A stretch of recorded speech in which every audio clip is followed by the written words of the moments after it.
მოგესალმებით, ქალბატონებო და ბატონებო. Ჩვენ ძირფასო ტელემაყურებლებო. ვაგრძელებთ გადაცემათა ციკლს საუბრები ჟურნალისტიკაზე, სიმართლე სიკეთით. ჩვენი დღევანდელი სტუმარია ჟურნალისტი, მწერალი, პოეტი, პუბლიცისტი, ემიგრანტული გაზეთის ქართული ფესვების ოფიციალური წარმომადგენელი საქართველოში, სანდრო უსტიაშვილი. დიდი მადლობა, ჩემო სანდრო, ჩემს გადაცემაში მოგზაურობისთვის. მოგესალმებით. ყველაზე მთავარი სტატუსი ბოლოსთვის შემოვიტოვე. სანდრო ახალხანს გახდა ახალგაზრდა პაპუა უბედნიერესი პაპა, როგორც კახეთში თქვენ. და გუშინ გაქრისტიანდა, ხო? დიახ, გუშინ მოვიდა. გილოცავთ, დაგილოცავთ, ღირსეული პატარძეული გაგსწოდეთ. იმის მიუხედავად, რომ წლებია თბილისში ცხოვრობ, 10 წლებია შემიდიდებული ოჯახით. არ მოწყვეტილ ხარ ოდაბადეს, როგორც იტყვიან, შენს ფუძეს, შენს პატარძეულს. პატარძეული ისოფერია, რომელიც ჩვეულებრივი ნამდვილად არ არის და რიგითი ნებისმიერი ქართველისთვის, მამულიშვილისთვის ზოგადად. საოცარი ხიბლი აქვს გარდა, პირველ ყოვლისა ცხადია დიდი გოგლა ლეონიძის სახელს უკავშირდება, მაგრამ არ მხოლოდ ეს, შენზე უკეთ მოგეხსენება ჩემო სანდრო, აი მაინც რა არის შენთვის პატარძეული, უკვე პატარძეულებისთვის. დიახ. პირველ რიგში მოგესალმებით ქალბატონ ლიანა, დიდი მადლობა რომ მომწვით სტუდიაში ამ შესანიშნავ ტელევიზიაში, მინდა ტელემაყურებლებს მივესალმო დიდი პატივისცემით. სანამ უშუალოდ კითხვას გიპასუხებთ, აუცილებლად მინდა აღნიშნო, მე პირველად ვიმყოფები TV ქართულის ეთერში და საბედნიეროდ TV ქართულის სახით არსებობს ტელეარხი და ტელეკომპანია, რომელიც ნამდვილად ეროვნულ საქმეს აკეთებს, მის გადაცემებს, მის მსოფლმხედველობას და პოზიციებს თუ გავაანალიზებთ, ეს უდავოდ მიგვანიშნებს, რომ საქართველოს მხარეს დგას, არავის მხარეს არ დგას, ეს ტელეკომპანია საქართველოს მხარეს დგას. კი, უდავოდ ასე. გარდა ამისა, ერთიც მინდა აღნიშნო, რომ ჩვენს ტელესივრცეს და ზოგადად ჩვენ საზოგადოებას ჟანგბადივით სჭირდებოდა ისეთი გადაცემები, როგორცაც თქვენ დაიწყეთ. და ერთი გარემოება მინდა აღნიშნო, რომ ასეთი ტიპის გადაცემებს არქმევენ ხოლმე talk-shows ინგლისურ ტერმინს. ჟურნალისტები ხმარობენ საერთაშორისო ტერმინია, მაგრამ ჩვენ რატომ უნდა ვიხმაროთ მაინც და მაინც talk-show? არა, რა თქმა უნდა. ყველა ენას უდიდეს პატივს ვცემ, ყველა ქვეყნის კულტურას უდიდეს პატივს ვცემ, მაგრამ ჩვენ გაგვიღარებდა ენა, რომ მაგალითად ვერ მოვძებნოთ ქართული შესაძლებელი და ძალიან მომხიბლა იმა, რომ თქვენ სწორედ საუბრები და ჟურნალისტიკაზე დიანა ტრებიჩოვასთან ერთად. ძალიან დიდი მადლობა ამისთვის. მადლობა ჩემო სანდრო. უდიდეს პატივისცემ თუ არ გამსჭვალული ქალბატონ დიანა ყველა ადამიანის თუ ორგანიზაციის მიმართ, რომელიც თავის ერს და თავის ქვეყანას ემსახურება უშურველად გულითად და უანგაროდ. თქვენ ძალიან საინტერესო და მრავალწახნაგიანი შეკითხვა დამისვით, რომ მიუხედავად იმისა, რომ 92 წელს ჩამოვედი პატარძეულიდან ჩავაბარე გამოცდები, ორი ფაკულტეტი დაუმთავრე ოფიციალურად, მაინც რატომ უამრავი სამსახურის გამოცვლა მომიხდა ამ ხნის განმავლობაში, მაგრამ რატომ პატარძეული? მოგეხსენებათ, იყო ძალიან საინტერესო ლიტერატურად მცოდნე აკაკი ვასაძე, რომელსაც დაწერილი აქვს არაერთი წიგნი და მათ შორის არის პოეზიის პრინციპები. სამწუხაროდ წარსულში. სამწუხაროდ, კარგი წიგნია, მე რამდენჯერ მაქვს წაკითხული და აქ ამბობს დასასრულს, ამბობს ასეთ რამს, რომ საქართველოშიო ბევრი ადამიანი წერს და ლექსებსო, ბევრი წერს ეხლებსო და მომავალშიც ბევრი დაწეს, მაგრამ მთავარია გზაო. ანუ პატარძეულთან ურთიერთობა ეს არ არის მხოლოდ ოდაბადესთან ურთიერთობა, ეს არის ჩემი ცხოვრებისეული გზა. ეს პირველი არა ვარ, ვინც ამას აკეთებს, გოგლა ლეონიძე უფრო უამრავი ქვეყანა ქონდა შემოვლილი და უფრო მეტ საქმეს აკეთებდა, მაგრამ მის პატარძეულის ყოველთვის იცინდა. და უნიკალური სოფელია ბევრი რამის გამო, რომ დავიწყო ჩამოთვლა ამდენი საათი არ მოყოლა. ერთი გადაცემა ნამდვილად არ იყო. ანუ ეს არის ჩემთვის აზროვნების, სოფხედელობის და ეროვნულობის გზა. არაერთი ულამაზესი ტრადიცია, ისტორიული ძეგლების სიუხვე ზოგადად საქართველოში, მაგრამ განსაკუთრებით კონცენტრირებულია ამ შემოგარენში პატარძეულისა. საბაყო პატარძეულთა არ ვიცი ალბათ უზღვავი რაოდენობა, მაგრამ პირველ ყოვლისა ცხადია გოგლას ლეონიძეს უკავშირდება პატარძეულის სახელი და ხიბლი და აი საოცარი ტრადიციები, გოგლაობა თავისი იების პატარძევლიდან დაწმინდაზე გადმოგვდის ულამაზესი ტრადიციით. იქ მარტას ბაღი და ასე შემდეგ. აი, ყველაფერი ამის შედეგი იყო ალბათ, რომ ისევე როგორც ჩვენი მეორე იერუსალიმი, მცხეთარი, ქალაქი მუზეუმი, იყო სერიოზული საუბარი იმაზე, რომ აი პატარძეული იყოს სოფელი მუზეუმი. რა ეტაპზეა ეს საქმე და დიახ, ნამდვილად იცით როგორი სიტუაცია, ადამიანები შეიყვანა პატარძეულს ტურისტ მაგალითად, ანახლობელი ადამიანი და ეცადა რომ ერთ დღეში დაათვალიერებინო სოფლის შესანიშნაობები ეს გამოძღულია. თვითონ ბევრმა პატარძეულებმაც არის გავდონდიანა რომ სოფლის განაპირას არის ასეთი ხევი, ფიდინაანთ ხევი და მოგესწრება ძალიან საინტერესოა ტოპონიმიკა ყველა სოფელში. ფიდინაანთ ხევი არის გორაკი, რომელიც დაახლოებით 1000 კვადრატული მეტრზეა გადაჭიმული და ციხე გალავანი ააშენეს მამაშვილმა თეიმურაზ მეორემ და ერეკლე მეორემ. ეს პირწმინდად განადგურდა და რეალურად სამი ციხე-სიმაგრე ჰქონდა: ბუტულან ციხე, ლიზიან ციხე და აი ეს ციხე გალავანი. და ჩვენ სოფელში ჰქონდა ასეთი საუბარი, რომ მაგალითად საბერძნეთში, რომელიც სავსეა ისტორიული ძეგლებით, არის ასეთი პრაქტიკა, რომ შეიძლება არ აღადგინონ თავიდან ბოლომდე კედელი, მაგრამ რაღაცა დონეზე აღადგინონ და აი თვალსაჩინოება შექმნან დამთვალიერებლებისთვის. არის ჯერ კიდევ მოსაწესრიგებელი რაღაცეები, იმიტომ რომ მე სულ ვამბობ ხოლმე, რომ ჩვენ მიზნად უნდა დავისახოთ არაუბრალოდ წყლის გამოყვანა, გზის გაყვანა და დაგება, არამედ რომ ეს სოფელი, რომელიც უნიკალურია ბევრი რაღაცის გამო, უნდა ვაქციოთ თვალსაჩინო სოფლად. ფიქრობ, რომ რამდენიმე წელიწადი კიდევ გვჭირდება, რომ ამ წოდებას მივახციოთ. და კარგი შედარებაა სხვათა შორის, მართლა მცხეთაყუ გამორჩეული ქალაქია და მასთან ვერ დააყენებ უბრალოდ ვერც ქალაქს. ბევრი რამის გამო ვერ დააყენებ და ასევე გვინდა რომ აი მივახციოთ, წარმოვიდგინეთ სიტუაცია, მე უბრალოდ აღნიშნე, შეიძლება ბევრმა არ იცოდეს. ხლა პოეტი აკადემიკოსი გოგლა ლეონიძე საქართველოში თითქმის ყველა მიცის. მეორე ჩვენ სოფელში გაიზარდა 9 მეზღვაური.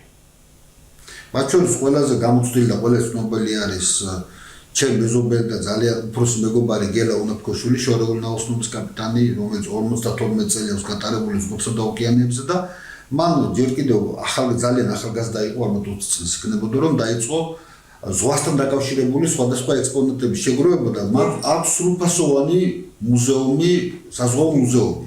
ერთ ადამიანს ჰქონდეს ოჯახში ასეთი მუზეუმი, ალბათ მსოფლიოში ეგეთი რამ ობაწაკაძე ვიცი ერთი. საზღვაო მუზეუმი იშვიათია და ამავე დროს იცით 1996 წელს სოფელში საშუალება გაჩნდა რომ გრანტი გამოეყენებინა, თურქული გრანტი და მასწავლებლებმა ჩვენი სოფლის პედაგოგებმა ცისია და მარინა დიღმელაშვილებმა შექმნეს ქართულ-ფრანგული ლიცეუმი, სკოლა ლიცეუმი, რომელმაც ბოლო დრომდე იარსება და ისინი ბევრ მოსწავლეებს მარტო ფრანგული არა ეხლა თასაღარ ფუნქციონირებს, მაგრამ მათ ამ ლიცეუმის ფარგლებში შექმნეს სოფლის ისტორიის მუზეუმი. და ძალიან ბევრი ექსპონატი არ წაიღეს საგარეჯო ხარისხოვნების მუზეუმში, თბილისში და სოფელში არის. და მით უმეტეს ჩვენ თანასოფლელია ყველასთვის ცნობილი აკადემიკოსი კიაზო ფიცხელაური და ალბათ არ ვიცი 3-4 სერიოზული არქეოლოგია პატარძეულიდან წარმოშობით. აღმოჩენილია ჩვენ წელთაღრიცხვის მეორე-მესამე საუკუნეებით დათარიღებული სხვადასხვა ექსპონატები და ისედაც ამ საუკუნეების განმავლობაში დაგროვილი ბევრი ნივთი ინახება და ძალიან მინდა რომ ამ მუზეუმისთვის რაღაც შენობა გამოიყოს, ამ თემაზე ვმუშაობ. ადგილობრივი თვითმმართველობის სტრუქტურასთან, სხვა ესეთ გავლენიანი ადამიანებთან და ასევე მინდა აღნიშნო რომ სეურომა საქართველოს ეროვნული უნივერსიტეტი, მისი რექტორი გია კავთელიშვილი ჩვენ თანასოფლელია და აი რამდენიმე თანამოაზრე ვართ, რომლებიც ვცდილობთ რომ პატარძეული განვითარების ახალ სიმაღლეებს გადავიყვანოთ და დარწმუნებულია რამდენიმე წელიწადში ეგ დროს დადგება რომ ჩვენ მივიღოთ სოფელი მუზეუმის სტატუსი ოფიციალურად. მელოდები მოუთმელად და გულშემატკივრობ გულწრფელად კარგად იცით. შეგოკარგო, კარგახანია თვალსვადევნებ თქვენს ძალზე საინტერესო და საჭირო პროექტს, პატარძეული და პატარძეულელები.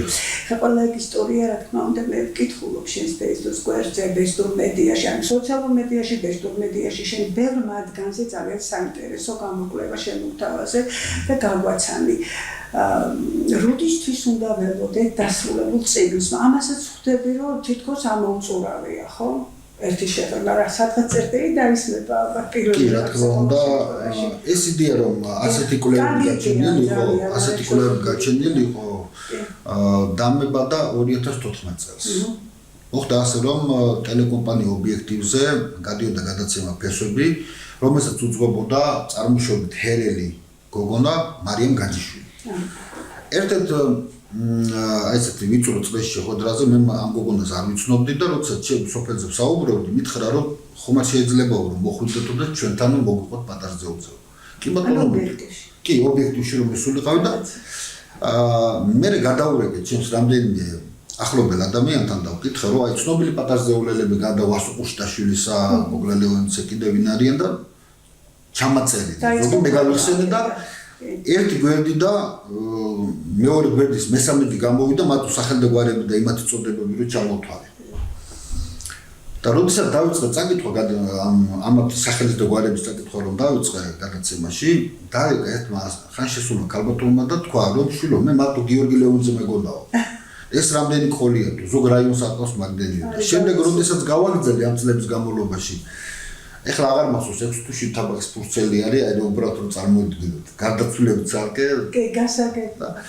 ასე რომ მანერე კარგად ვიცი, მე ახლა ცოტა წავიტრაბახი ჩემს ძირფასი სტუდენტია და ასე რომ ვიცი შენი სკრუპულოზური კვლევის მეთოდი მანერე. თქვენთან ქალბატონი მე არ გადავაჭარბებ, ძალიან ბევრ ადამიანს მოსწონს ეს პროფესია ჟურნალისტობა, მაგრამ მე მადლობელი თქვენი ბატონო დატაბიძის და აი სკოლის ნამდვილი ქართული ჟურნალისტური სკოლის მადლობელი რატო არის, იცით რომ თქვენ საქმე ძირფესვიანად გვასწავლეთ თქვენ სტუდენტებს.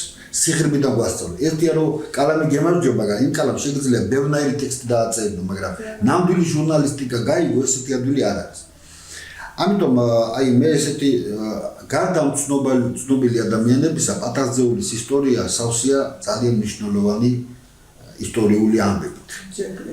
და შესაბამისად აი რაც დრო გავიდა და ჩავედი უფრო და უფრო მეტი ამიტომ არ ჩქარო და სხვათა შორის ბატონი ნოდარი გვასწავლიდა ასეთ რამეს რომ დაიმახსოვრეთ თუ კარგათო თუ გინდათ პროფესიონალები და კარგი ადამიანები გამოხვიდეთო რომ სამყარო თქვენიდან არ იწყებაო და თუ გინდათ თუ სერიოზული ნაბიჯის გადადგატო არასოდეს არ იჩქაროთ ნაბიჯის გადადგმაო იმიტომ რომ გალაქტიონ ტაბიძემო როდესაც გამოსვა არტისტული ყვავილებიო პირველი წიგნი მოწმდა და ყველგან გაანადგურა საერთოდ ხელი მიუწვაო არ იჩქაროთ ასეთი ნაბიჯების გადადგმაო და ასე რომ მინდა რომ რაღაცა გარკვეულ მასალებს მოვყავო ხავი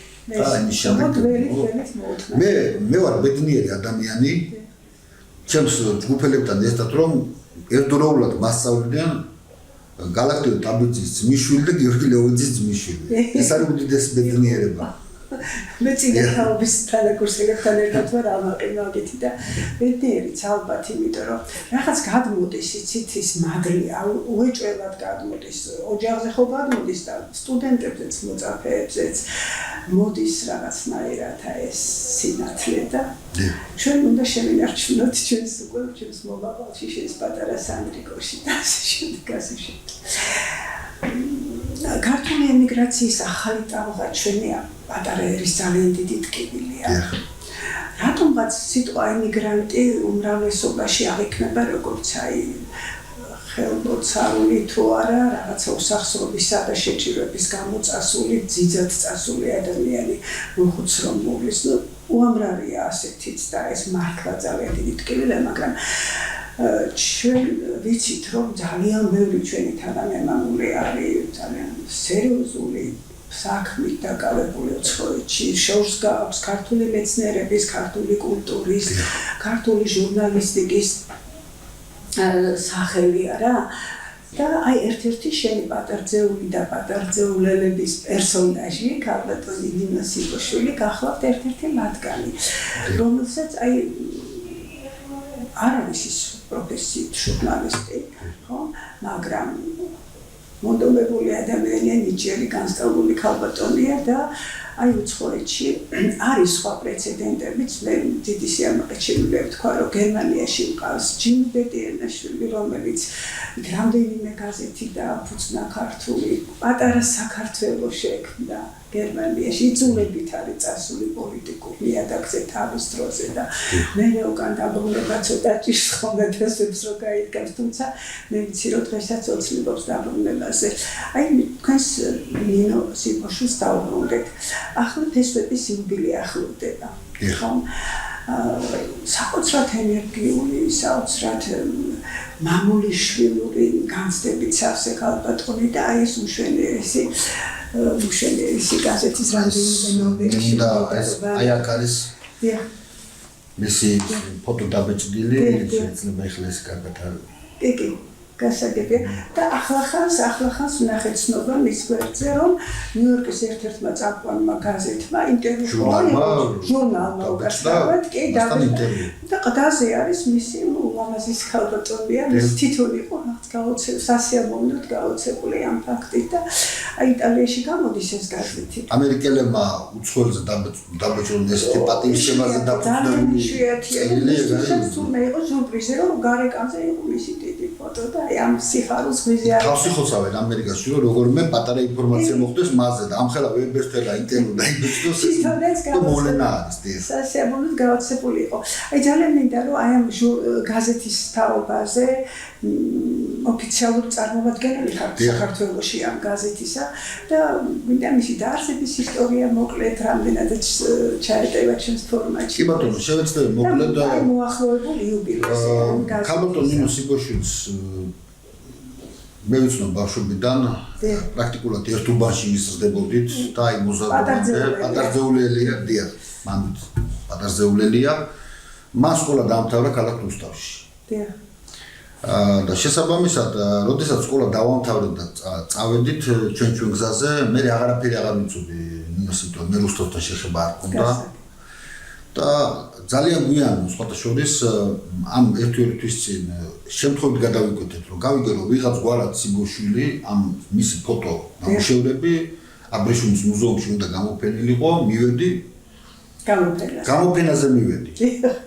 და მას თვითონ ვერ შევეხმიანე Facebook-ში და მისი წავიკითხე მასთან დაკავშირებული პიროვნება ვინმე სალომე სიბოშვილი და ну მოკლედ აი ესე გავედი ნინოზე კონტაქტზე და აღმოაჩინე მთელი სამყარო აი როგორც ქრისტეფორ კოლუმბა ამერიკა აღმოაჩინა და სხვაგან მიდიოდა სხვა აღმოაჩინა და ახლობით ესეთი თემა იყო. ნინოს ისტორია არის ასეთი ძალიან მოკლედ თქვათ რომ მას სამედიცინო განათლება მიიღო. მერე შექმნა კომპანია, ტურისტული კომპანია შექმნა, მაგრამ მან მიიღო ძალიან ძლიერი ტრამვა, რის გამოც დასჭირდა იტალიაში წასვლა წლების განმავლობაში დიახ სამკურნალო 9 ურთულესი ოპერაცია წარმოიდგინეთ ადამიანი თავიდან რო აწყო და რა გადაიტანა რა ტკივილი გადაიტანა ამაზე აღარ მინდა საუბარი მან იმუშავა მოსამართლის თანაშემწედ იყო ესეთი პერიოდი იტალიაში დიახ როდესაც გამოჯანმრთელდა და მოსამართლის თანაშემწედ მაგრამ კოვიდი რომ დაიწყო მან მუშაობდა იმ თავშესაფარში იმ მოხუცებს სულდა იტალიელებს რომლებიც თავისუფლებს მიტოვებული ყავდათ და თვითონ იტალიელები გაუგნებული იყვნენ რომ ამ ადამიანს საერთოდ სიკვდილის არ ეშინოდა აი ამ ბედურება მას გადაალახვინა სიკვდილის შიში და ისეთი თავგამოდებით თული და აი პატარძეულელები ანუ როგორი ხალხია ჩვენ რომ ან საერთოდ არ ვაკეთებთ ამ თელი სულთა და გულით ვაკეთებთ რა ისეთი შევაკ პატარძეულელებს საერთოდ და ეხლა ეს სულ გენეტიკას ხო ვერ გაექცეო და გადააყდა ამ იტალიელ მოხუცებს და როცა პანდემიამ ჩაიარა გაუცებულებმა ჯილდო მისცეს ერთადერთი ამას რომ შენ ვიყოფილხარ რომ ხალხი რო სახში იმალებოდა შენ მიდიოდი მოხუცებთან და მაშინ გამოკვდა ცნობილია რომ განსაკუთრებით მძიმედ იტალიაში იყო დიახ არა მაღალი პროცენტი და ასე შემდეგ ეს აი პირველ სამეულში შედიოდა იტალია გარდაცვლილების რაოდენობით კუთხით მოგხსენებოდა მე ამის შემდეგ იცით რა არის მე კითხე ქალბატონ ნინოს თუ რამ განაპირობა რომ არა ჟურნალისტმა ადამიანმა ხელი მოჰკიდა ჯერ საქართველოში რთული გაზეთის გამოცემა და ახლა იტალიაში და ნახეთ რა მოხდა საქართველოსდან წამოვიღეო, სადაც არის ახლა იმას წიგნების წამოსაღებად, ხო რაღაც უნდა წაიკითხა და ბავშვობაში თურმე კითხულობდა ძალიან ბევრს. მისახში წიგნების გადა ვერაფერს ვერ ნახავდი. ძალიან მოყვარული იყო წიგნების კითხვის და წამოუღია დიდოსტატის მარჯვენა. ამაზე გიждდებოდა თურმე და ერთადერთი ამით იკლავდა ეს წყურულს. მერე ვიღაცა მეთხოვა, იმან ეთხოვა და ხო დაუდევრობის გამო დაიკარგა ეს წიგნი და მოიხედა წიგნი აღარაფერი აღარაა ქართული ტექსტი რო წაიკითხოს. და მაშინ დაებადა ესეთი აზრი რომ ხო ჩემ დღეში ბევრი ისეთი ადამიანია რომელსაც არ აქვს არაფერი წასაკითხი. და რა გავაკეთო და მოდი გაზეთს გამოვცემ და მას იქაურები დაეხმანენ გაზეთის გამოცემაში და ეხლა უბრალოდ გაზეთი გამოსცე რა აზრი აქვს ხო? მან ზედმიწევნით კარგად იცოდა უკვე რა უჭირთ ქართველებს. ეს ერთი რო ენის ბარიერია, მეორე ბევრი არის იტალიაში ემიგრირებულ ქართველებს ენის ბარიერია პირველ რიგში. შემდეგ დაუშვათ უცებერი შორის სამსახური და თავის საჩიებაროს. ნინოს აქვს ფლორენციაში სახლი, სადაც წლების მანძილზე იფარებს უამრავ ისეთ ქართველს, რომლებსაც არანაირი შანსი არ აქვს დარჩენილი ასეთ წასასვლელი არ აქვს. მან გარშემო შემოიკრიბა ადამიანები, რომლებიც სხვადასხვა რუბრიკა აქვს ამ გაზეთში და შემოიკრიბა ადამიანები, რომლებიც ინფორმაციას აწვდიან ამ რუბრიკის შესახებ. ასევე 4 გვერდი იტალიურენოვანი არის. ანუ ქართველებს აწვდიდა ორენოვანია გაზეთი, ქართველებს აწვდიდა იტალიის ამბებს და იტალიელებს აწვდიდა საქართველოს შესახებ ინფორმაციას. ეს გასული ბანტერო გასულას აკეთებდა და რომ წაიკითხოთ ეს აქ რო ამბობენ ხოლმე ერთი გამახწევინაო ეს ფირმაში და ჩემ ბედს ძაღლი ადაკებსო და აი ამ გაზეთი დამეწყვეტი წერილები რომ წაიკითხო არც ესეთი ლამაზად არ მოჩანს იმ უმძიმეს ყოფაში ჩავარდნილი ადამიანების ბედი და რაც ახლა ყველაზე მთავარია რომ სხვადასხვა მე მახსოვს ასეთი ფაქტი რომ ბარსელონაში 97 წელს გაიმართა დიდი კონგრესი სადაც იყო საუბარი იმაზე რომ პრესას რაბედიელის ამ ტელევიზიის განვითარების პერიოდში და მithumetes და არის თუ არაო შანსიო რომ პრესა გადაგვარდეს და მოისპოს და ძალიან სერიოზულმა ევროპელმა ანალიტიკოსებმა იმსჯერეს რომ პრესა ესე ადვილად მოსარევი არ არის და აი ამან დაადასტურა ამ გაზეთში ეს უბრალოდ ფურცლები არ არის ეს არის ის სულის ნაწილი რომელსაც მოთხოვნა არის ძალიან დიდი ეს ერთია ვირტუალურ სივრციდან მიღებული ინფორმაცია, მაგრამ როდესაც აი გაზეთს იღებ ხელში და თითქოს ცოცხალ სულიერ არსებას ესაუბრები, გაზეთი სხვა ინტიმს უქმნის ადამიანს. წიგნი, გაზეთი, მე მგონია რომ და იცით რა არის მოგესალმებით არის ესეთი მეთოდი, რომ როცა ადამიანებს რაღაცა უჭირთ, მრგვალი მაგეთის გარშემო უსხამენ და ერთმანეთს ასპენინებენ, აი ამას ეს უჭირთ და აი გაზეთი ამის საშუალებას აძლევს იქ მყოფ ადამიანებს.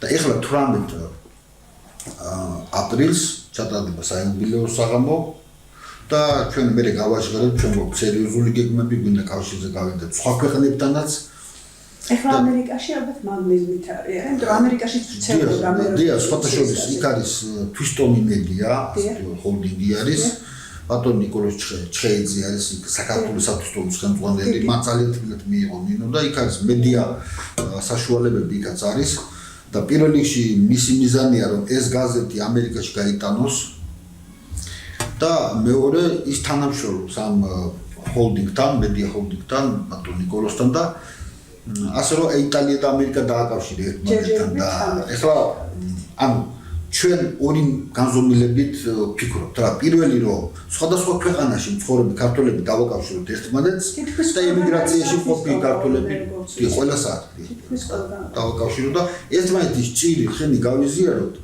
ჭკვიან და ნიჭიერი ადამიანები წარმოაჩინოთ და მისახმარებელი ვინც არის მივეხმაროთ აი გერმანიაში ჯიმისთან დაკავშირება ძალიან დიდი მაგალითად ეგ ნამდვილად არ ვიცოდი და ამ თემაზე მე კიდევ დავილაპარაკო 90-იანებში იყო ჯიმი ბედენიშვილი რა ვიცი და ვიცოდი ქართულენდიან თქვენ გზადებით იდეების და საინტერესო ინფორმაციების ამოუწურავი ესე იგი საბადო და ბედნიერება სანდრო რომ თქვენ და ყველას ჩემი საუბარი არის რაღაცა ყველა თაობის სტუდენტთან და ვიცი უბრალოდ ვამბობ თქვენ და ყველას ურთიერთობა კომუნიკაცია რაღაც ახალი გაფრთხილის მოცემაა.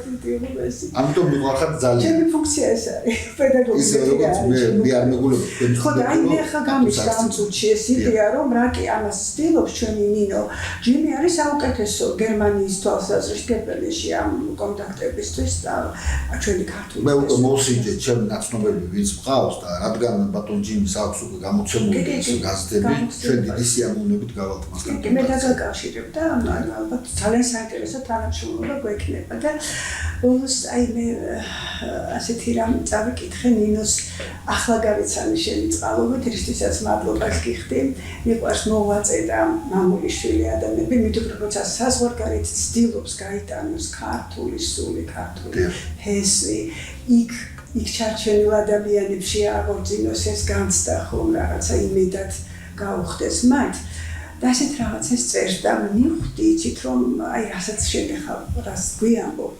მისი ბიოგრაფიის თაობაზე რომ რაღაც ხდებოდა მის ბიოგრაფიაში ისეთი რამაც ამ ახალგაზრდა უმშვენიერეს ქალბატონს დააწერინა არასოდეს გაჩერდეთ არ მოდუნდეთ რწმენა არ დაკარგოთ სიკვდილის გარდა ყველანაირი დაბრკოლების გადალახვაა შესაძლებელი ყოველი დაცემა და ტკივილი ჩვენ უფრო ძლიერს გვხდის ეს მისი ცხოვრებისეული გამოცდილებით გამოჭანჭული თეზისია ცხადია ფაქტობრივად აი ცნობილი გამოთქმის პერიფრაზი რაც არ გულავს გვაძლიერებს ეს მხოლოდ ძლიერ ადამიანებს ემართება თორე ზოგჯერ აი ტრავმის მერე ქარიშხალი გადავლის ტრავმა რჩება აი გამთხრაც ვარსებობს არა როცა წამოდგომის მასშეგიძლია ეს უკვე რაღაცა შინაგანი ძლიერების ნიშანია ხომ ამიტომ აი ძალიან სიმბოლურია რომ ამ ნიუ-იორკში გამავალი ჟურნალისტს მისი ულამაზესი ფოტო ამშვენებს და აი ამოდენ ბავშვობაში იყო ულამაზესი ამოდენ ახაც ულამაზია არა და მიუხედავად აიმისა ის თავისი კვალი შეინარჩუნდა თავისი ულამაზეს იცით რა არის ეხლა ერთი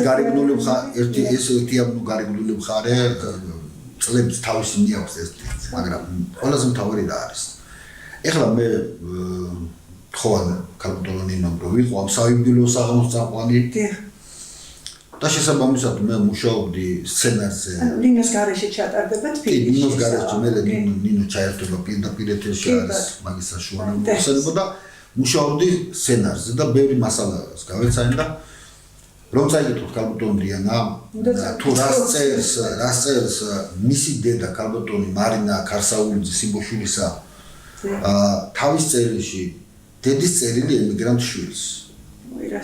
ეს არის უნდა მოებზადო ფსიქოლოგიურად რომ ის წაიკითხო. ძალიან ძნელი წასაკითხია, იმიტომ რომ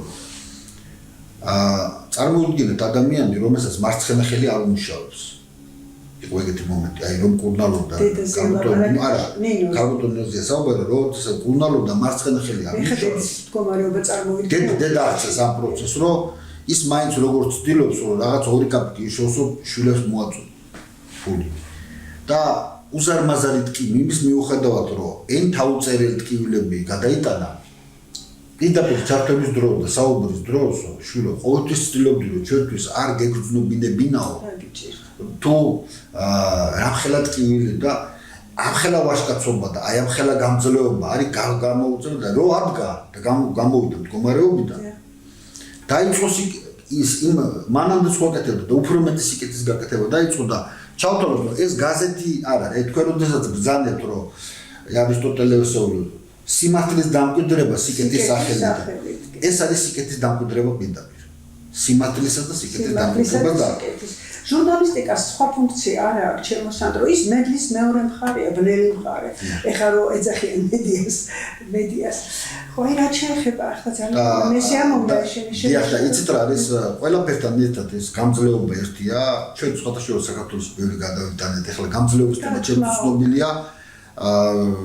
იმ დროს სწავლობდი და იმ დროს ვიყავით სტუდენტები ჩვენ როდესაც შიმშილი იყო არანაირი არაფერი არ თბებოდა და ტყვეების ზუზუში მივდიოდი და მოდიოდი. ეს გამძლეობა გამოიმუშავა ჩვენ, მაგრამ და მეორე კიდევ დიდი გამოცდილება მიიღო კალკულონმა ნინომ გაზეთზე მუშაობა, ბევრი მიმართულებით მიიღო დიდი გამოცდილება და სამყარო იმაზე პატარა ვიდრე ჩვენ გონია ხომ ადამიანებს.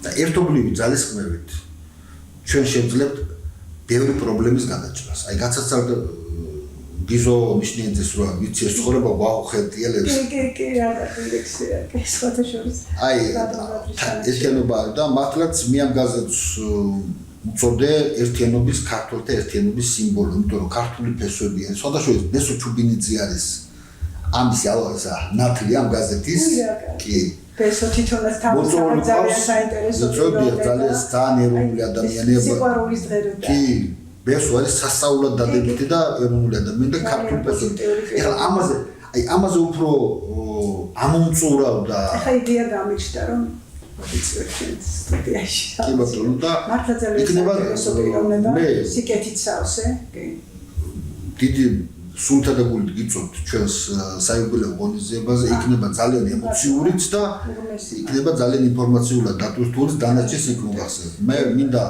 ვისარგებლო შემთხვევით და ქალბატონ ნინო სიბოშვის წარმატებები უსურო გადაუხადო დიდი მადლობა და მადლობა უთხრა ეხლა არ არის იმის დრო რომ ყველა ადამიანი ჩამოთვალოთ ვინც გაზეთთან იყო ეს უბრალოდ მარტო ნინო ვერ გააკეთებდა თავის თავად გუნდური მუშაობის შედეგია აქ ყოფებიც უცხოეთში ყოფებიც ყველა ადამიანს უღრმესი მადლობა ვინც თუნდაც ერთხელ მაინც დაუდგა ქართულ ფესვებს ეხლა უდგას და მომავალში დაუდგება კიდევ კი ბატონო უეჭვად მე მინდა პირადად ქალბატონ ნინოს გადავხადო დიდი მადლობა იმისთვის რომ გეტყვის ანდრო ბეჭდური მედია თქვენს გეკითხებოდა მეც მეკითხებოდა თავის დროზე მაგრამ აი ბოლო წლებში ჩვენ შევიტანეთ იქ ასეთი საკითხი ბეჭდური მედია გზაჯვარედინზე ანუ გადარჩება თუ არ გადარჩება და აი ბატონო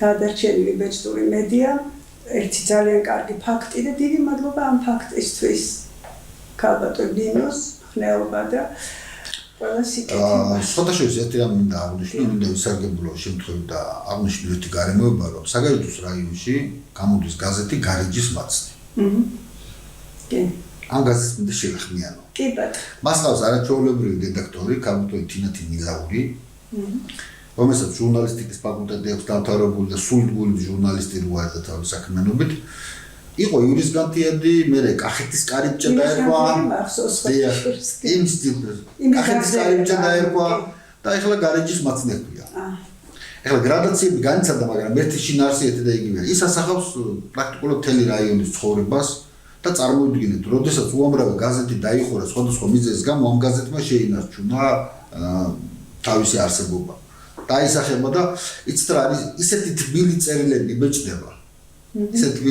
ბეჭდება ხოლმე რომ აი არ დაიღლება ადამიანი მათ წაკითხო და ქალბატონი თინათინი პერიოდულად ამერიკას ხოვრობენ მე ხო წერ ჩემ გვერდზე სანდრო შეიძლება აი თქვენ წერილი გამოვაქვეყნო მეუთხარი აღარ იკითხოთ ნებართოთ თავისუფლად და სულ ვამბობთ ხოლმე აი ფანტასტიკური პიროვნება არის და სულ ვამბობთ ხოლმე რომ ეს გარდა საერთოდ გაზეთი მოდის მოგეხსენებათ იტალიური სიტყვიდან გაძეტა რომელიც მონეტას ნიშნავდა და ამით ინფორმაციულ გზავნეს აგზავნდნენ ერთ წერტილ და მეორეში მაგრამ ჟურნალისტიკა არის მოდის სიტყვიდან ჟურ რომელიც ფრანგულად დღეს ნიშნავს და რეალურად ნიშნავს რომ დღევანდელი დღე უნდა გააშუქოს მაგრამ სინამდვილეში დღევანდელი დღესაც აშუქებს გაზეთი და ეს არის ისტორია როდესაც დაიდება შემდეგ ეს ბიბლიოთეკაში ამის საფუძველზე შეიძლება მერე დისერტაციები თანამედროვეობის მატიანიაო ხო როდის დოკუმენტური მასალები ბეჭდება და ამით იქნება ქვეყნის ისტორიაც და დარგის ისტორიაც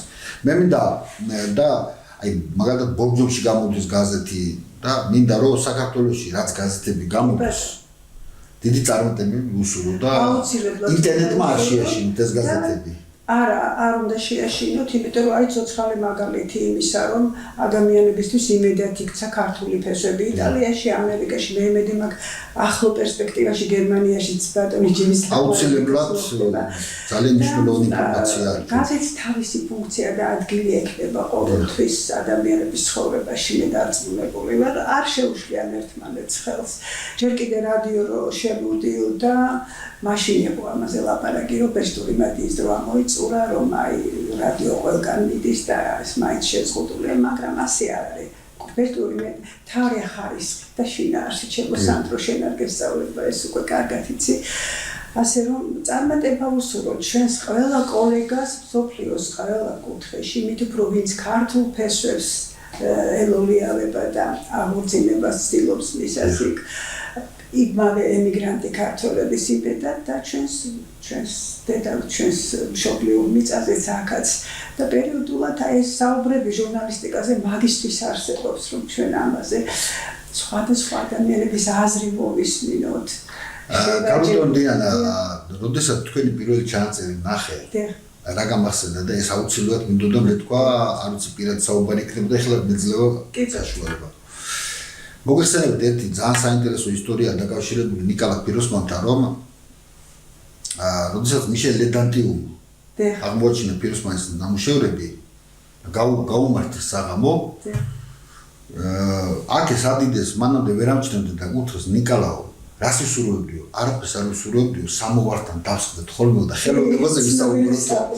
და ეხლა ვისაუბროთ ჟურნალისტიკაზე, რა გჭირს, რა სამოვარი გვაკლია ბატონო, სადღაც მაღაზიას ვიზრუნებთ. ურმესი მადლობა. ძალიან მადლობა ძალიან შინაარსიანი საუბრისთვის. თქვენ კი ხუჩაბათამდე გემშვიდობებით ჩემო ძვირფასო მაყურებლებო.